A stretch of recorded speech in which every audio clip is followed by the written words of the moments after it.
bashaka tukigura kashi burya nta gitoro tukenye ingorane n'abantu batoba b'intovyi ngaha mu Burundi nyene niyo ngorane mugabo turiko turabakenyura none twogira gute n'abajanja natwe urumva dutegerezwa gukoresha umukenyuro turagwana kabisa turagwana kandi nagira ndababwire nibaza ko uno munsi igitoro ca mbere ivyo vyose baragipakurura twiguriye kuri rafineri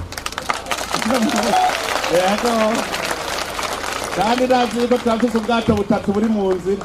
Uyo n'umukuru w'igihugu Evariste Ndayishimiye aho hari kwa 12 Myandagaro umwaka wa 2024 muri zone Musaga yari kabwira abanyagihugu ko hari amata agera kuri 3 y'igitoro cariko kiraza mu Burundi gicishijwe mu kiyaga Tanganyika ariko inyuma yaho abanyagihugu bararindiriye kugeza n'iyi saha barabura nima gico gitoro. Imbere yaho gato mu mpera z'umwaka wa 2023 Marie Chantal Nijimbere aramutwe ubushikiranganje bw'ubudandaji we yari yiyemereye ko atagitoro kiri mu Burundi kubera ikena ry'amafaranga y'agaciro naho yahavuye yumvisha abarundi ko leta hari utwigoro iri kirakora ku buryo kuva mu ntango z'umwaka wa 2024 igitoro kiboneka naho nyene ivyo yavuze vyabaye amasigara cicaro kuko umwaka warinze uhera igitoro ari nk'umugani i Burundi. Kena ry'igitoro hano mu gihugu cacu Burundi rikunda kwibonekeza riva ahanini ku bukene bw'amafaranga mva makungu adakwiye ko yaba twari dufise amafaranga mva makungu kwiye adufasha kuja kwikenura mu bidandazwa na cane igitoro tutiyimbure hano mu gihugu cacu Burundi boguze co dukoresha ku mwaka wose canke amezi 6 tukagura nico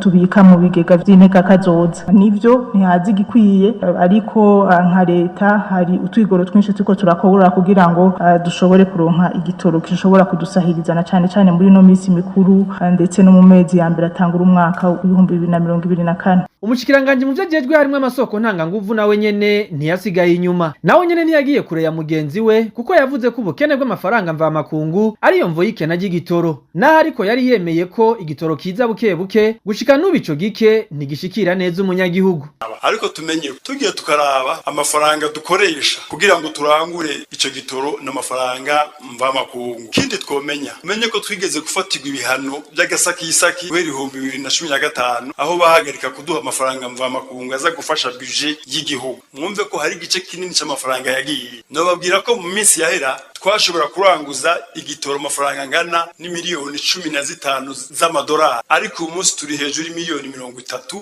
z'amadolari mu vyumve nawe nubwo biruko rero leta ntacidakora kugira ngo ifashe abene igihugu baronke